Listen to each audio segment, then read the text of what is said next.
एक यंगस्टर जो 30-35 हज़ार रुपये कमा रहा है तो उसका एक्सपेंसेस क्या होता है जनरली 10 से 12 हज़ार रुपये उसके रेंट में चले जाते हैं, अकोमोडेशन में 5 से 6 हज़ार खाने में चले जाते हैं, 2 से 3 हज़ार उसका बाकी खर्चा हो जाता है, बाहर का खाना हुआ या कहीं घूमना फिरना हुआ।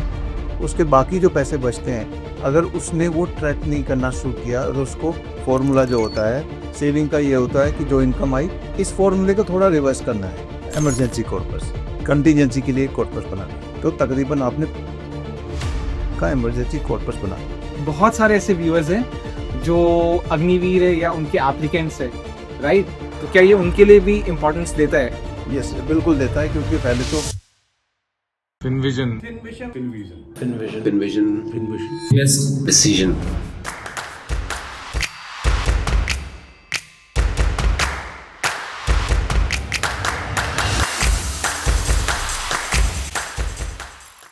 Hello everyone, welcome to new episode of FinVision। तो आज मेरे साथ कर्ण संदीप महलवार है जो आर्मी वेटरन है एज वेल एज एक ट्रस्टेड फाइनेंशियल एडवाइजर है। तो बेसिकली आज का टॉपिक हमारा उन लोगों के लिए काफ़ी रिलेटेबल होने वाला है जो 30 to 40,000 के सैलरी बैंड में अपना मंथली इनकम अर्न करते हैं। एंड आज हम डिस्कस करने वाले हैं कि उन लोगों को अपने financial planning as well as कैसे अपने एक्सपेंसेस को मैनेज करना चाहिए। तो welcome sir, welcome to the FinVision episode. Thank you. And 30 to 40,000 salary is a major bracket and majority of the youngsters, अगर मैं डाटा की बात बताऊं तो more than 95% of the youngsters start with the salary of 30 to 40,000। अब before मैं अपने question start करूं तो व्यूअर्स जो हमारे को देख रहे हैं, अगर उनको ये वीडियो अच्छा लगता है तो प्लीज इस वीडियो को लाइक देना एज वेल एज इस चैनल को सब्सक्राइब कर देना सच दैट आपको नोटिफिकेशन आ जाए ऐसी सच रिलेटेबल टॉपिक्स पे डिस्कशन के ऊपर। तो सर हम सबसे पहले क्वेश्चन पे बात करते हैं कि जो लोग 30 to 40,000 के बीच में अर्न करते हैं उनको सबसे पहला स्टेप क्या लेना चाहिए अपने फाइनेंसेस को मैनेज करने के लिए या प्लान करने के लिए? देखो, आपने बोला था 30 to 40,000 अर्न करते हैं तो आपको आपका जो इनकम है वो पता लग गया। तो अभी आपने सबसे पहला स्टेप रखना है कि अपने जो एक्सपेंसेस हैं उनको ट्रैक करना है, मतलब कि आपने बजट ही करना है कि आपके 30 to 40,000 जो आ रहे हैं वो तो फिक्स आ रहे हैं, लेकिन आपके वो पैसे जा कहाँ रहे हैं तो उनको ट्रैक करिए। जब आप वो ट्रैक करेंगे कि आपने कितना बाहर खाया, कितना रेंट में गया, कितना खाने में गया, कितना बाहर घूमने में गया या कितना इंसिडेंटल खर्चों में गया, जब आप ट्रैक करेंगे तो ट्रैक करके उनको नोट डाउन करेंगे तो आप उनको ये भी देख पाएंगे कि कहाँ पे बेफिजूली हो रहा है, कहाँ पे आप कट कर सकते हैं। तो सबसे पहला स्टेप होता है trekking your expenses, basically budgeting. आपने बहुत सही एक्सप्लेन किया कि लोगों को अपने एक्सपेंसेस ट्रैक करना चाहिए एंड वो सब करना चाहिए। तो क्योंकि व्यूअर्स को और थोड़ा अच्छी तरह से एक्सप्लेन करने के लिए क्यों ना हम एक एग्जांपल से ले and let's take an example of 35,000 अगर कोई एक इंडिविजुअल मंथली अर्न कर रहा है तो वो कैसे कैसे ट्रैक करें एंड क्या क्या कैटेगरीज बना के ट्रैक करें। एक यंगस्टर जो 30-35 हज़ार रुपये कमा रहा है तो उसका एक्सपेंसेस क्या होता है जनरली 10 से 12 हज़ार रुपये उसके रेंट में चले जाते हैं, अकोमोडेशन में 5 से 6 हज़ार खाने में चले जाते हैं, 2 से 3 हज़ार उसका बाकी खर्चा हो जाता है, बाहर का खाना हुआ या कहीं घूमना फिरना हुआ। उसके बाकी जो पैसे बचते हैं अगर उसने वो ट्रैक नहीं करना शुरू किया और उसको अलाइन नहीं किया किसी और के हिसाब से तो अकाउंट में पड़े रहेंगे और धीरे धीरे वो भी खर्च हो जाएंगे। खर्चा हो सकता है आपका वो हो जाए कि भाई मोबाइल अपग्रेड कर दिया या दोस्तों के साथ एक्स्ट्रा घूमना फिरना हो गया तो उसमें चला जाएगा। उसने बजट करना है, उनको लिख के रखना है और उसके बाद उसका प्लान स्टार्ट होना चाहिए। आपने बहुत सही एक्सप्लेन किया कि कैसे कैटेगरी में हमने जो अभी डिवीजन किया है। तो अब एक बहुत इंपॉर्टेंट क्वेश्चन जो आ जाता है वो ये आता है कि लोगों को पता होता है कि वो खर्चा कहाँ कहाँ हो रहा है बट फिर भी लोग नहीं सेव कर पा रहे। तो इससे कैसे लोग वो कर सके कि मतलब वो अपने सेविंग्स कर सके, ये सब कर सके? इसका सॉल्यूशन सिंपल है, एक माइंडसेट शिफ्ट करना। एक लोगों का फॉर्मूला जो होता है सेविंग का ये होता है कि जो income I minus expenses is equal to savings. इस फॉर्मूले को थोड़ा रिवर्स करना है। इसको आपने करना है जो इनकम आई वो इनकम है, उसमें से जो सेव करना है उसको माइनस किया और जो बचा उसको खर्च करना है। तो ये आपने एक माइंडसेट शिफ्ट करना है। जिसने ये कर लिया तो आपका खर्चा भी कंट्रोल में आ जाएगा और आपकी सेविंग भी चैनलाइज होने शुरू हो जाएगी। तो इसके लिए एक सिंपल तरीका है, क्योंकि आजकल यंगस्टर जो गैजेट के ज़्यादा फेमिलियर होते हैं, कि आपकी जो इनकम आई हाँ उसमें से जो आपने आपने डिसाइड कर लिया कि कितना मैंने सेव करना है और बाकी एक्सपेंड करना है, तो जितना मैंने सेव करना है वो पहले ही दिन मैं दूसरे बैंक अकाउंट में ट्रांसफ़र कर दूँ या किसी ऐप में ट्रांसफ़र कर दूँ।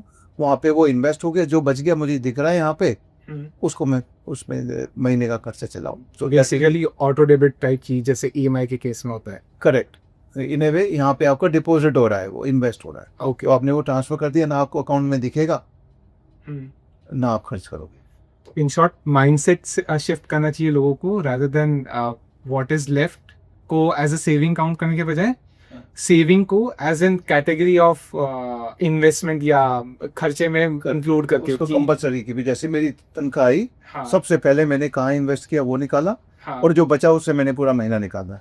ओके। तो चीज़ें अपने ही सिस्टम में रहती। अब हमने सेविंग्स का डिस्कस कर लिया कि कैसे कैटेगरीज में एंड वो सबको एक करना चाहिए, डिवाइड करना चाहिए ताकि आपको एक्सपेंसेस पता चले। नेक्स्ट स्टेप क्या आता है फाइनेंशियल प्लानिंग की तरफ?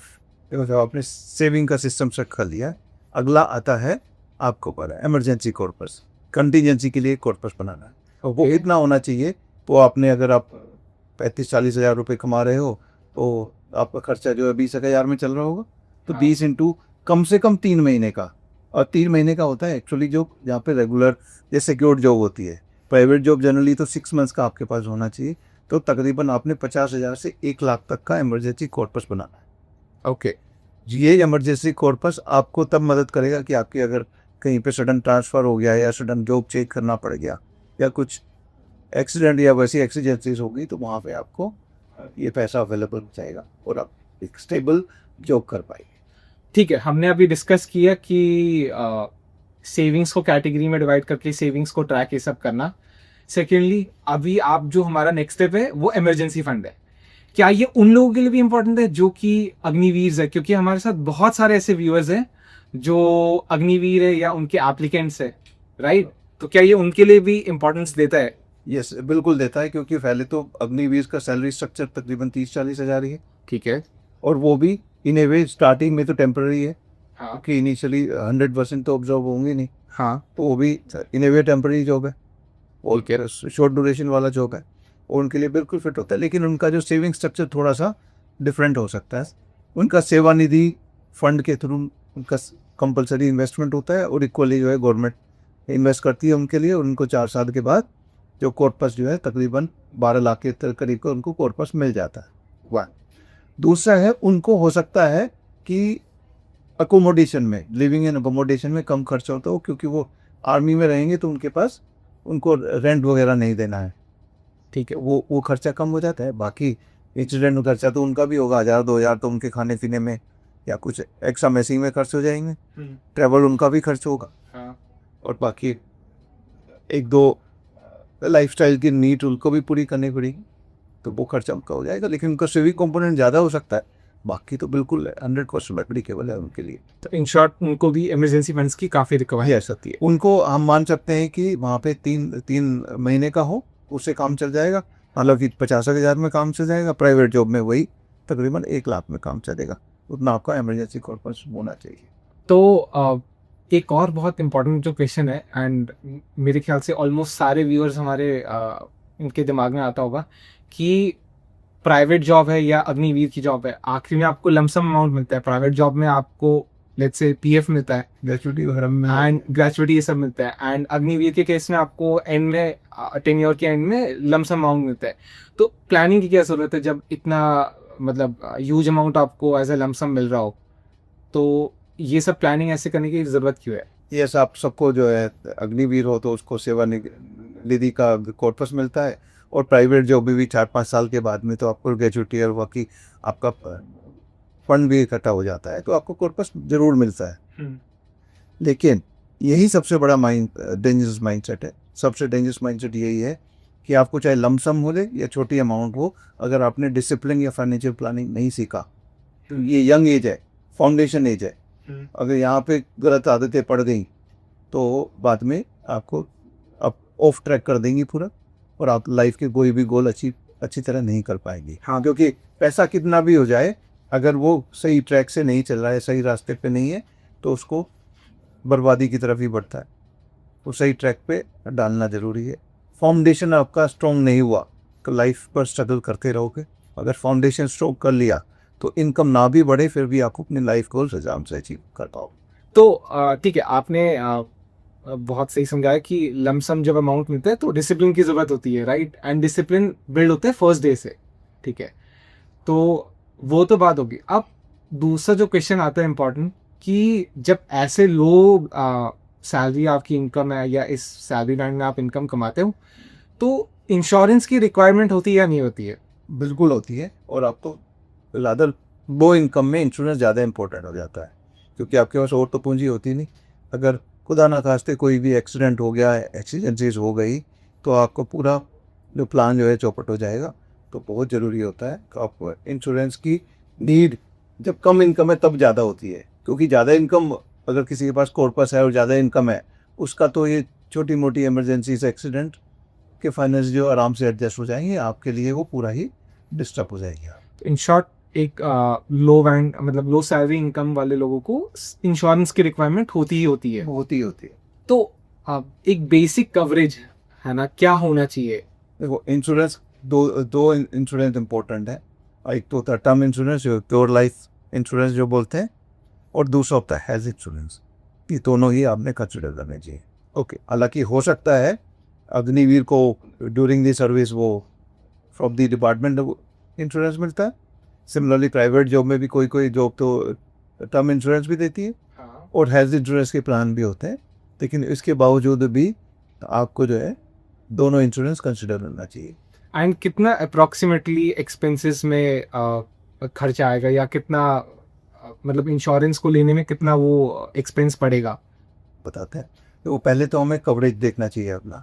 टर्म इंश्योरेंस की बात करें तो it should be 15 to 20 times of your annual income. Okay. और एनुअल इनकम आज भले ही आपकी 30-40 हज़ार है, तो मतलब 12-4 तकरीबन 5 लाख का पैकेज है।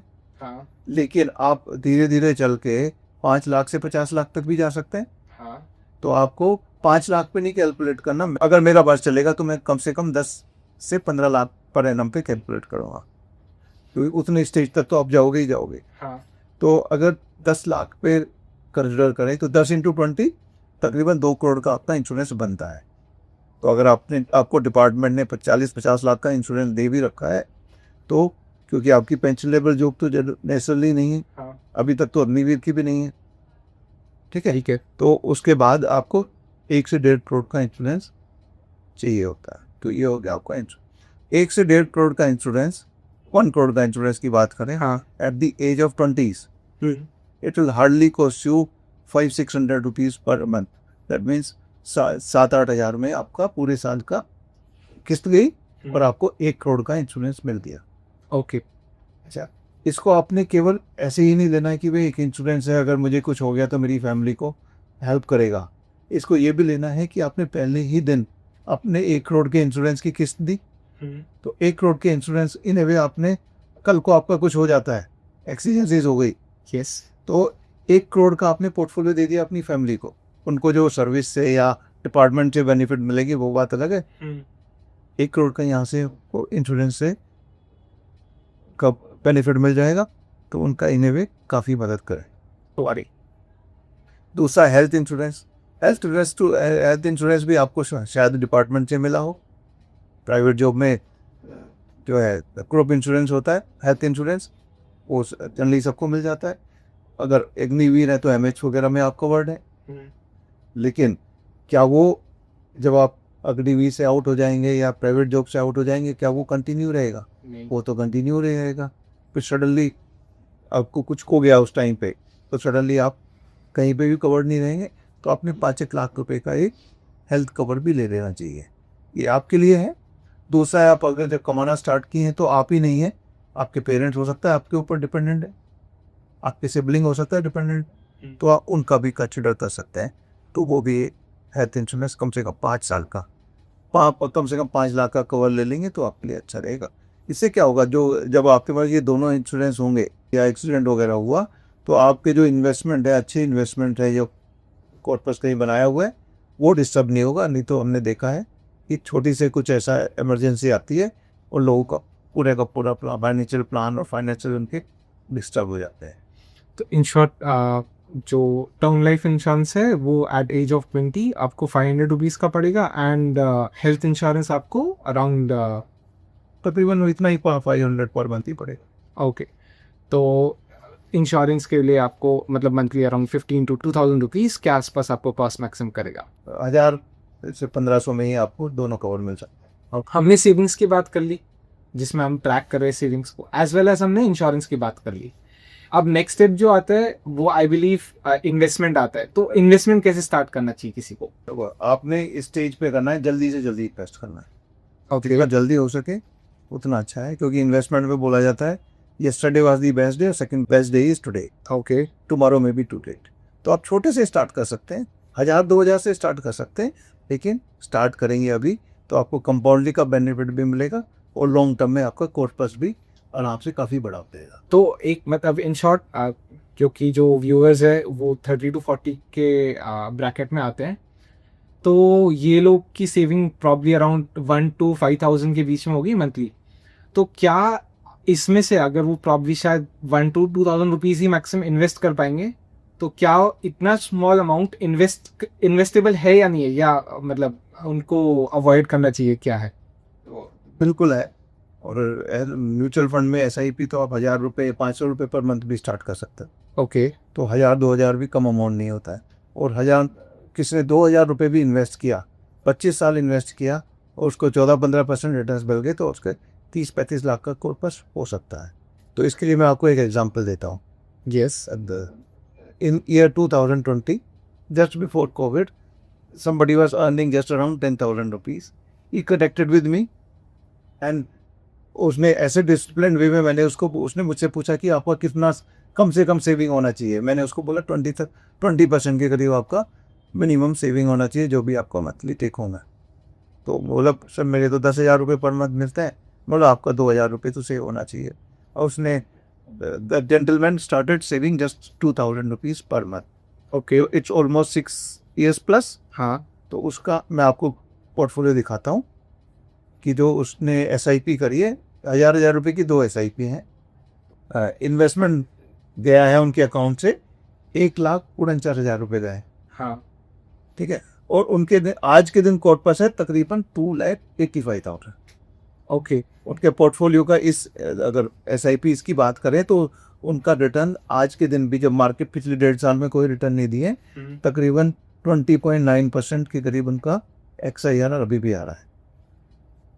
यस, आप कह सकते हो कि 20% सस्टेनेबल नहीं है, लेकिन पिछले 6 साल में तो उनको मिल रहा है, और जबकि मार्केट 1.5 साल से तो बिल्कुल डाउन है। यस। तो अगर 6 साल मिल सकता है तो आगे क्यों नहीं मिल सकता? अगर आपने स्मार्टली इन्वेस्ट किया तो हो सकता है। यस। तो मैंने जो 10,000 रुपये पर मंथ कमा रहे हैं, उन्होंने भी 2-2 हज़ार रुपये पर मंथ इन्वेस्ट करके पिछले 6 साल में तकरीबन ऑलमोस्ट 2,85,000 रुपीज़ सेव कर लिया है। अभी मान लीजिए अगर ये लंबा चलते अगले 30 साल इन्वेस्ट करते हैं तो इनका कॉर्पस 23 करोड़ में हो जाएगा। तो यही इन्वेस्टर, अगर हम इसको एक्सट्रापोलेट करें, मान लीजिए पिछले 6 years प्लस में उनका 21% का XIR बन रहा है, मान लीजिए ये कंटिन्यू रहता है। वो काफ़ी सारी स्कीम्स था, अगर आप डाटा देखोगे तो 20-22% रिटर्न बनाना कोई ज़्यादा मुश्किल नहीं रहा है। अगर इनका ये चलता रहता है और ये 20 साल के थे जब स्टार्ट किया और 60 तक कंटिन्यू करते हैं, तो इनके कॉर्पस कुल 480 महीने होंगे, तो इनका कॉर्पस कुल जाएगा 9,60,000 रुपये। ओके, लेकिन क्या आप गैस कर सकते हो इनका कॉर्पस कितना होगा? मैं आपको कैलकुलेट करके बताता हूँ। इनका कॉर्पस सेम रेट से अगर कंपाउंड हुआ, हाँ। और 2,000 पर मंथ ही इन्वेस्ट करते रहे, हाँ। तो इनका कॉर्पस हो जाएगा 25 crore 98 lakh. I repeat, 25 crore 98 lakh, compounding at 21%, which he is currently earning. Okay. And just at 2,000 per month. Now suppose, क्योंकि हर किसी की सैलरी 10% तो तकरीबन इंक्रीमेंट में ही जाता है, हाँ। और ये 10% से इंक्रीमेंट लेते हैं, इन्वेस्टमेंट में भी हाँ। करते हैं, और जो डिसिप्लिन वे में करना चाहिए। यस। तो उनका कॉर्पस कितना होगा वो भी बता देता हूँ। अगर सेम इन्वेस्टर अपना 10% से इंक्रीज करता है और स्टेप अप करता है SIP को, ओके। तो उनका कॉर्पस एक्चुअली अनइमेजिनेबल हो जाएगा आज के दिन। वो हो जाएगा 82 crore plus. Okay. Just starting with 2,000 per month at the age of 20, हाँ। and continuing for 40 years and stepping up by 10% per annum will make a corpus of 82 crore plus. Okay. If I extrapolate जो इनका जो growth आ रहा है, क्योंकि अगर extrapolate कर सकते हैं क्योंकि हमने 6-7 साल में सभी कुछ देख लिया, 2-3 वार भी देख लिए, Yes. इंडो पाक वार भी हो गया, ऑप्शन दूर भी हो गया है, हाँ. ईरान का वार अभी चल रहा है, 2 साल से मार्केट ने कुछ दिया नहीं है, बीच में कोविड भी आया, तो अगर इन 5-6 साल में चल सकता है मार्केट इस रेट से, इनके रिटर्न्स बन सकते हैं तो आगे भी बन सकते हैं. Yes. तो इसमें तो 82 करोड़ हो जाएंगे. अगर मान लीजिए आप इसको 15-16 भी मान लो तो भी काफ़ी बड़ा कॉर्पस हो जाएगा. ओके, तो इन शॉर्ट कंसिस्टेंसी ज़्यादा मैटर करती है than amount you invest. Yes, जो कंपाउंडिंग का फॉर्मूला है, हाँ. Amount is equal to principal yes. Bracket में 1 + r/100 to the power t. तो उसमें r भी इम्पोर्टेंट है, यस. p भी इम्पोर्टेंट है. यस. तो p कैसे बढ़ेगा? आप छोटा इन्वेस्ट कर सकते हो, हाँ. लेकिन अगर टाइम टू टाइम करते रहोगे तो p बढ़ गया, प्रिंसिपल बढ़ गया आपका. हाँ. एंड टाइम तो अभी जितना जल्दी इन्वेस्ट स्टार्ट करोगे उतना ही ज़्यादा साल बढ़ेगा, तो उतना ही ज़्यादा कंपाउंडिंग होगा. All 3 are important but time is more important, क्योंकि टाइम उसमें जाता है ना, पावर में जाता. तो अब हमने इन्वेस्टमेंट्स की बात कर ली है ना. अब जो नेक्स्ट चीज आती है वो है कि लाइफस्टाइल इन्फ्लेशन. बेसिकली एक जब पर्सन अर्न करना स्टार्ट करता है तो उसकी सैलरी इंक्रीज करती है ग्रेजुअली एंड उसके एक्सपेंसेस भी बढ़ जाते हैं. बिल्कुल. तो इस चीज को कैसे इंडिविजुअल टैकल कर सकते हैं? हम सब जानते हैं कि हमारे खर्चे चुपचाप बढ़ते रहते हैं, सैलरी उस हिसाब से नहीं बढ़ती. लेकिन सैलरी भी तो जब भी सैलरी बढ़े तो उसका एक सिस्टम बनाओ कि मैं अपना इन्वेस्टमेंट भी बढ़ाऊंगा. ओके. सैलरी आपकी 4,000 से बढ़ी तो इन्वेस्टमेंट भी 2,000 से 4,000 हो सकता है. ओके. तो किस इन्वेस्टर का मैंने एग्जांपल दिया, जो 10,000 कमा रहा है वो 2,000 इन्वेस्ट कर रहा है. हाँ. आप तो 30-40 हज़ार का हम एग्जांपल दे रहे हैं जो कमा रहे हैं उनका इन्वेस्टमेंट. हाँ. तो इसका 10,000 वाले का 2,000 हो सकता है, तो 40,000 वाले का 8,000 से तो इन्वेस्ट स्टार्ट हो सकता है. यस. जब उसकी सैलरी बढ़ी 4,000 से 10% बढ़ी तो उसका इन्वेस्टमेंट 2,000 से नहीं बढ़ा के कम से कम 10% से तो बढ़ा सकता है, 8 से 9,000 लेके जा सकता है.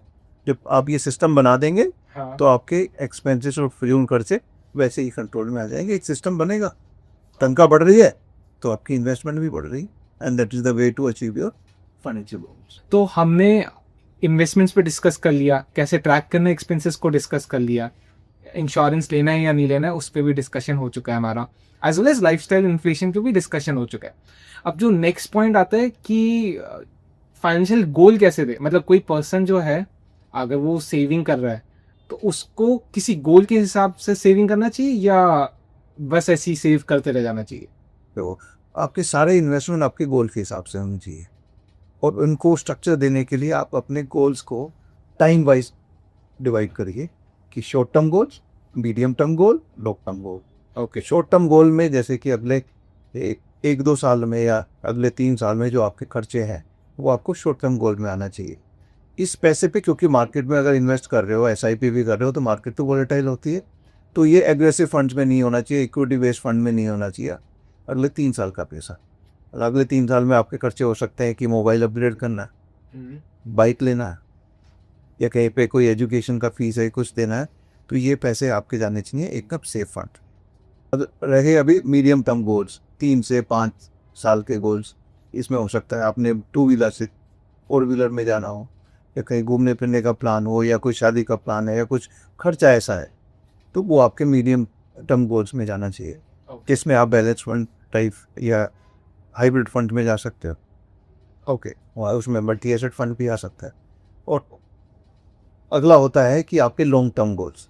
लॉन्ग टर्म गोल्स कैसे? जैसे कि रिटायरमेंट, आपकी शादी होगी, बच्चों की पढ़ाई, बच्चों का education, and finally you are living a independent life at your terms. तो वो सब लॉन्ग टर्म गोल्स में होते हैं, जिसका आपका PF आता है, एंड आपके लॉन्ग टर्म इक्विटी फंड जो होते हैं उसमें आप जा सकता है. और किस हिसाब से आप टाइम वाइज डिवाइड करिए अपने गोल्स को, उनको एक स्ट्रक्चर दीजिए और अकॉर्डिंगली इन्वेस्ट करिए. मतलब बेसिकली हम गोल को एक्चुअली डिफाइन क्यों करते हैं? मतलब इससे क्या बेनिफिट मिलता है किसी इंडिविजुअल को? गोल को जैसे आर्मी में तो बोला जाता है कि पहले तो अपना एम डिफाइन करो. ओके. पहले एम करो, पहले एक गोल क्या है उसको डिफाइन करो, तभी तो आप चलोगे. हाँ. जैसे कि आपको यहाँ से जाना है लखनऊ, तो आपने ऑब्जेक्टिव डिसाइड कर लिया ना कि कहाँ जाना है. ठीक है। तो आपको डायरेक्शन मिल गया ना कि भाई मुझे तो ईस्टवर्ड जाना पड़ेगा अभी हाँ या वेस्टवर्ड जाना पड़ेगा। ठीक है। लेकिन अगर आप डिसाइड नहीं करोगे मैंने चलना शुरू कर दिया जाना कहाँ है, तो आप कहीं पहुँचोगे क्या? नहीं। तो इसलिए गोल को डिफाइन करना ज़रूरी होता है। जब आप एक गोल की तरफ चलते हो इन्वेस्टमेंट में, आपने अगर अपने बच्चों के एजुकेशन के लिए पैसा पूंजी इकट्ठी की है, यस। तो वो या बेटी की शादी के लिए पूंजी इकट्ठी की है या इकट्ठी करना चाहते हैं, कॉर्पोरेट बनाना चाहते हैं, तो आपके पास जो पैसे हैं बैंक में इन्वेस्टेड हैं या म्यूचुअल फंड में इन्वेस्टेड है, हाँ उसको आप जो है कोई नई कार आ रही है, नया मोबाइल में आ रहा है, तो क्या उसमें खर्च करना चाहोगे? नहीं। नहीं, तो पर्पस मिल गया ना।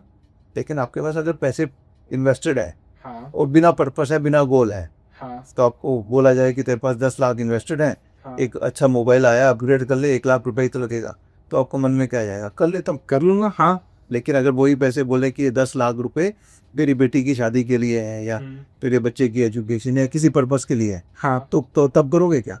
नहीं। 10 बार सोचोगे ना। हाँ तो यही होता है गोल बेस्ड प्लानिंग, गोल बेस्ड इन्वेस्टमेंट करो। हर चीज़ एक गोल के हिसाब से होना चाहिए, हर चीज़ का एक पर्पस होना चाहिए।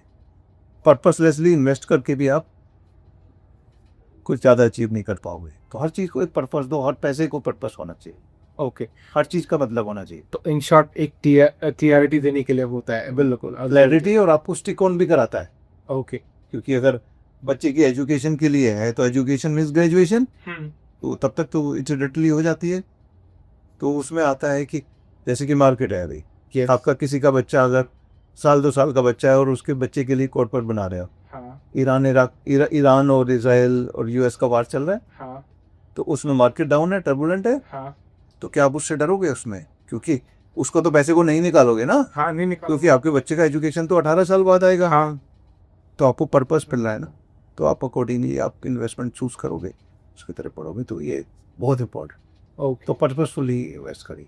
ओके। तो इन शॉर्ट जो हमने अभी डिस्कस किया है ना, जिसमें कि हमें पता चला है कि आई होप हमारे व्यूअर्स को काफ़ी अच्छी तरह से एक गाइडलाइन मिल गया होगा कि कैसे वो अपने फाइनेंसेस को मैनेज कर सकते हैं एंड प्लान कर सकते हैं। And even a small amount जो है वो मैटर नहीं करता है, इट्स अबाउट कि how you manage it. Absolutely correct. ये इनकम मैटर नहीं करती, आपका सिस्टम मैनेज करता है, आपका डिसिप्लिन मैटर करता है। तो लो इनकम वाले के लिए भी इन्वेस्टमेंट उतना ही इंपॉर्टेंट है, या फाइनेंशियल इन्वेस्टमेंट स्ट्रेटेजी और पैसे को सेविंग्स को उतना ही इंपॉर्टेंट है जितना हाई इनकम वाले को है। यस। और कोई भी इन्वेस्टमेंट स्मॉल नहीं होता है, आप छोटे से ही चलेंगे, लेकिन अब टाइम से स्टार्ट करेंगे तो लंबा चलेंगे तो कंपाउंडिंग आपको ज़रूर बेनिफिट मिलेगा। जैसे कि हम किसी को पढ़ाई में भी बोलते हैं कि अगर बुक फिनिश करनी है, आप बोलोगे कि एक ही दिन में बुक फिनिश करनी है तो बड़ा मुश्किल पड़ेगा, हाँ लेकिन कम से कम 10-10 पेज तो पढ़ सकते हो। यस। 10 पेज पढ़े तो साल में 365 दिन होते हैं, तो 3650 पेज पढ़ लिए। हाँ 3600 पेज मतलब कि 10 बुक पढ़ ली आपने। यस। तो ऐसे ही कंपाउंडिंग इन्वेस्टमेंट में भी आता है, कंपाउंडिंग लाइफ में हर जगह होता है। आप जिम जाते हो, एक्सरसाइज करते हो, एक ही दिन में तो पहलवान नहीं बन जाते, एक दिन में तो स्ट्रॉन्ग नहीं बन जाते, हाँ लेकिन अगर आप रेगुलर रहते हो तो फिटनेस अपने आप improve होगी। हाँ। तो हर चीज़ में कंपाउंडिंग मैटर करती है, इन्वेस्टमेंट में भी मैटर करती है। तो जितना भी छोटा हो बड़ा हो, स्टार्ट दे। तो आई होप आप सबको हमारा ये फिनविजन का एपिसोड पसंद आया होगा एंड एक आपको अच्छी गाइडेंस मिली होगी या गाइडलाइन मिली होगी कि कैसे आप अपने फाइनेंसेस को मैनेज कर सकते हो। If you like this video, आप इस वीडियो को लाइक दे सकते हो, एज वेल एज इस वीडियो को शेयर करना ना भूलिएगा एंड चैनल को सब्सक्राइब करना ना भूलिएगा। Till then, bye bye.